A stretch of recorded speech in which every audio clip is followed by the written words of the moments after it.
사도신경으로 신앙 고백하시겠습니다. 전능하사 천지를 만드신 하나님 아버지를 내가 믿사오며 그 외아들 우리 주 예수 그리스도를 믿사오니 이는 성령으로 잉태하사 동정녀 마리아에게 나시고 본디오 빌라도에게 고난을 받으사 십자가에 못 박혀 죽으시고 장사한 지 사흘 만에 죽은 자 가운데서 다시 살아나시며 하늘에 오르사 전능하신 하나님 우편에 앉아 계시다가 저리로서 산자와 죽은 자를 심판하러 오시리라. 성령을 믿사오며 거룩한 공회와 성도가 서로 교통하는 것과 죄를 사하여 주시는 것과 몸이 다시 사는 것과 영원히 사는 것을 믿사옵나이다. 아멘.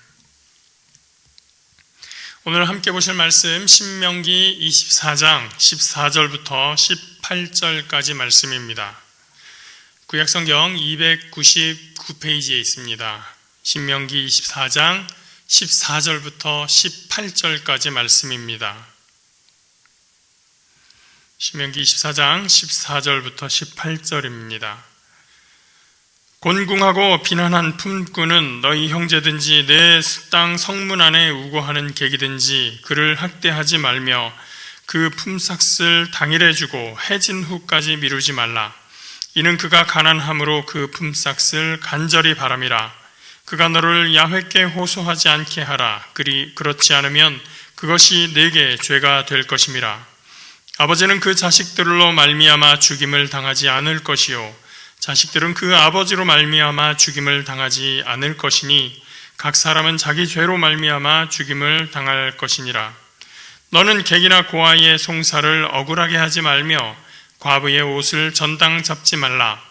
너는 애굽에서 종되었던 일과 내 하나님 야훼께서 너를 거기서 속량하신 것을 기억하라. 이러므로 내가 네게 이 일을 행하라 명령하노라. 오늘 본문은 앞절에 이어서 생활이 어려운 사람을 대할 때의 이야기입니다.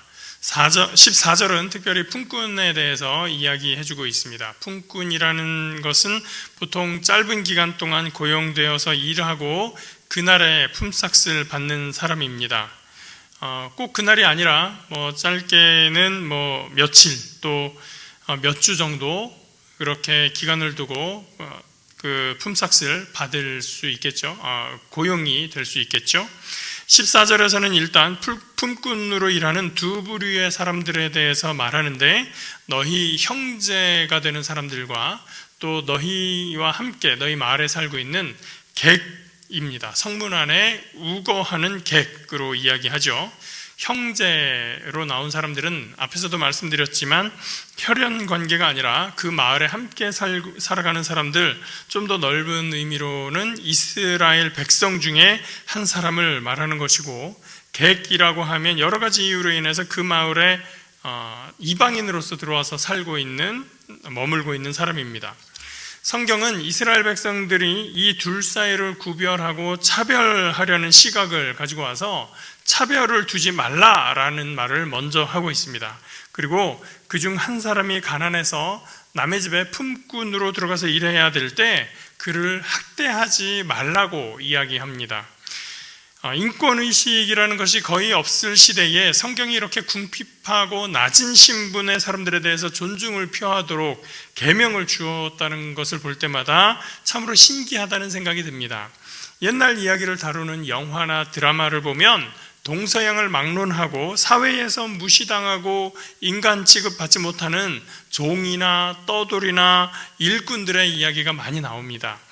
귀족이나 부유한 사람들은 이렇게 사회적으로 낮은 사람들에 대해서, 낮은 신분에 있는 사람들을 학대하고 괴롭히며 때로는 심지어 그러한 괴롭힘을 오락으로 즐기는 경우들도 보게 됩니다. 하나님은 그런 행위들을 싫어하고 금지하고 계신 것입니다.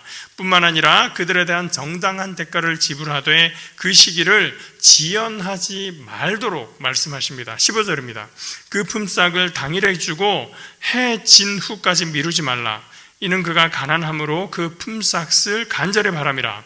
그가 너를 야훼께 호소하지 않게 하라. 그렇지 않으면 그것이 내게 죄가 될 것임이라.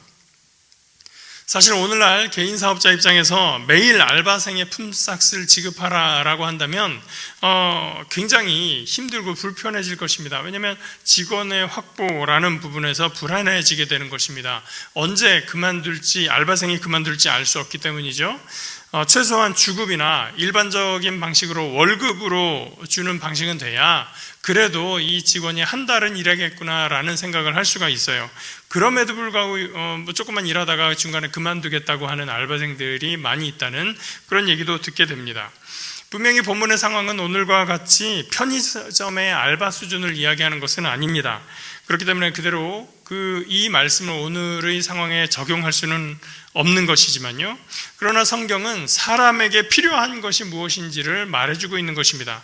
율법은 가난한 사람이 그날 하루의 품삯이 얼마나 중요하고 갈급한지를 잘 알고 있습니다. 그것으로 그날 하루 가족들이 함께 먹을 것을 마련할 수 있기 때문입니다. 만일 그날 품삯을 받지 못해서 가족들이 그날 먹을 양식을 구하지 못한다면 온 가족이 함께 그날은 굶주릴 수밖에 없는 것이죠. 일은 했지만 품삯을 받지 못해 굶주리게 될 가족들이 호소할 곳은 하나님밖에 없습니다. 일을 했으나 임금을 받지 못하게 돼버리는 경우도 있겠죠. 그 사람들은 너무 억울할 것입니다. 그들은 눈물로 하나님께 탄식할 겁니다. 율법은 이들의 눈물에 대한 죄를 품삯을 지급하지 않은 고용주에게 묻겠다고 합니다. 그것은 죄라고 말씀하시는 것이죠. 그 다음은 죄에 대한 책임의 문제입니다. 16절, 아버지는 그 자식들로 말미암아 죽임을 당하지 않을 것이요 자식들은 그 아버지로 말미암아 죽임을 당하지 않을 것이니 각 사람은 자기 죄로 말미암아 죽임을 당할 것이니라. 어떤 사람이 범죄자라고 할 때 사람들은 보통 그 가족과 주변의 모든 사람들을 다 경계하고 꺼리게 됩니다. 여러분, 이런 말 들으면 어떨까요? 친일파의 자식, 살인자의 자식, 어떤 느낌이 드십니까? 굉장히 혐오스러운 인식이 전달되고 있는 겁니다. 일제강점기를 몇 년 앞둔 시기를 다룬 드라마를 제가 본 적이 있습니다. 아마 여러분들도 보신 적이 있을 텐데요. 어떤 양반이 노비의 자식에게 했던 말이 있습니다. 부모의 죄가 곧 자식의 죄다. 노비 신분인 어미와 아비가 마음대로 부려지지 않으니 그 부부를 때리고 죽이면서 노비의 자식까지도 죽이려 할 때 했던 말입니다. 그 말은 이 어린 노비의 가슴에 깊이 박히게 됩니다. 어린 노비는 그 죽음의 위기를 탈출하게 되지만 몇십 년이 지나서 그곳에 돌아왔을 때 그 양반의 자식에게 같은 말을 되돌려주게 됩니다. 너희 아버지가 나에게 말했다. 부모의 죄가 자식의 죄라고. 그러니 내 부모의 죄도 너희의 죄가 되는 것이다. 자식의 입장에서는 억울할 수밖에 없습니다. 내가 태어나기 전의 사건이고 내가 알지도 못했던 일에 대해서 내 부모의 죄가 있는데 그 책임을 나에게도 묻겠다고 하다니 그건 억울한 겁니다. 억울한 사람을 그런 식으로 만드는 것은 잘못된 것입니다. 근데 여러분, 친일파의 자손은 모두 다 억울한 것이 맞을까요? 을사오적의 대표주자로 알려진 이완용이나 경술국적이라고 하는 명단에 들어가는 윤덕영 같은 사람들의 재산은 한양에서도 어마어마했다고 하죠. 또 민영휘 같은 사람은 당대 조선 최고의 갑부가 되었다는 사람입니다. 그 자손들이 아버지나 할아버지의 행위로, 친일 행위로 인해서 자신들이 욕먹는 것이 억울하다고 할 수 있을까요? 만일 그들이 아버지, 할아버지와 절연하고 아무런 관계가 없다면 억울한 것이 맞겠죠. 그런데 친일의 당사자들이 사죄한 바도 없고 그 친일의 대가로 받은 재산을 그대로 물려받아서 지금도 여전히 갑부로서 이 나라의 지도자층으로서 생활하고 있으며 또한 그 조상들의 잘못에 대해서, 친일의 행적에 대해서 아무런 문제의식을 가지고 있지 않다면 저는 그들의 비난, 그들이 받고 있는 비난이 당연하다고 생각합니다. 그들이 억울하다고 할 수 없는 것이죠. 그러나 부모와 자식이 그 범죄 행위에서 완전히 분리되어 있다면 우리는 그것을 분리해서 볼 수 있어야 되는 것입니다. 그렇지 않고 부모의 잘못을 자식에게 무조건 똑같이 묻겠다고 한다면 부모의 죄가 자식의 죄라고 했던 그 말처럼 억울한 사람을 만들게 되는 것입니다. 그 다음 이제 재판에 대한 내용입니다. 17절입니다. 너는 객이나 고아의 송사를 억울하게 하지 말며 과부의 옷을 전당 잡지 말라. 성경은 재판에 대해서 지대한 관심을 가지고 있습니다. 그리고 무엇보다도 피소된 사람의 지위나 신분이 낮다고 하여 억울한 판결을 받지 않도록 해라라고 하는 것이 하나님의 율법입니다. 왜냐하면 이스라엘 백성 스스로 그들의 신분이 아주 낮았던 적이 있었기 때문입니다. 18절입니다. 너는 애굽에서 종되었던 일과 내 하나님 야훼께서 너를 거기서 속량하신 것을 기억하라. 이러므로 내가 네게 이 일을 행하라 명령하노라. 여러분, 시집살이를 심하게 한 며느리는 나중에 어떤 시어머니가 될까요? 저는 두 가지 방법이 있다고 생각을 합니다. 나 때는 이것까지 했었는데 하면서 그런 보상 심리 때문에 더 가혹한 시집살이를 시키는 시어머니가 될 수 있는 방향이 있고요. 또 그때는 내가 너무나 서럽고 억울했지, 나는 내 며느리에게 그런 상황, 그런 생활을 시키진 않을 거야 라는 그런 생각을 해서 일절 시집살이 시키지 않고 아예 부담을 주지 않으려고 하는 방향이 있을 수 있습니다. 이스라엘 백성들이 애굽에서 종살이를 하며 억울한 생활을 했습니다. 이제 그들도 마찬가지죠.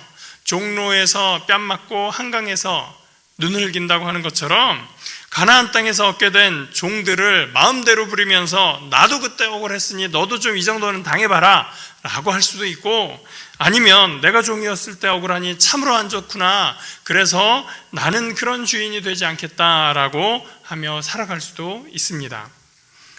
오늘 보는 세 가지 상황이 모두 억울한 상황을 금지하는 율법입니다. 주로 억울한 입장에 처하는 사람들은 아래쪽에 있는 사람입니다. 나이가 어리든지 직장에서 혹은 조직 안에서 직위가 아래에 있든지 가족 안에서는 단계가 낮아져 있든지 또 재판이라는 특수한 상황에서는 피고인이 억울한 상황에 처하기 쉽습니다. 억울하지 않게 하는 방법은 그들의 이야기를 충분히 듣는 것입니다. 너는 범인이라고 넘겨짓지 말고 또 변명이라고 무시하지 말고 충분히 들어줘야 됩니다. 아랫사람이 억울하지 않은 사회, 그것이 성경이 요구하는 사회이고 하나님이 우리에게 기대하시는 나라인 것입니다. 대통령에게 사람들이 굽신대기보다는 국민에게 대통령이 머리 숙이는 나라가 하나님이 우리에게 요구하시는 나라인 것입니다. 오늘 우리 사회가 억울한 사람이 없는 사회가 되기 위해서 나부터 먼저 충분히 이야기를 듣고 선입견을 씌우지 말고 설득당할 준비를 하고 대화하며 이해함으로써 하나님의 평강을 함께 공유하는 공동체로 만드는 데 참여하는 저 여러분 되시기를 예수님 이름으로 축복합니다. 기도하겠습니다. 좋으신 하나님, 주님이 우리에게 좋으신 하나님이 되시는 것은 하나님 우리의 오늘의 모습을 있는 모습 그대로 받아주시기 때문입니다.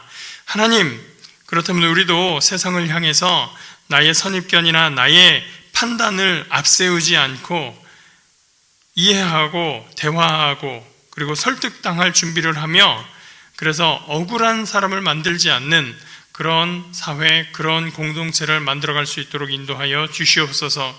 그래서 하나님의 참 평강이 나에게만 있는 것이 아니라 함께 누리며 함께 나누는, 그래서 모두가 화평한 사회가 될 수 있도록 우리가 주의 복음을 가지고 예수 그리스도의 사랑을 가지고 만들어갈 수 있도록 인도하여 주시옵소서.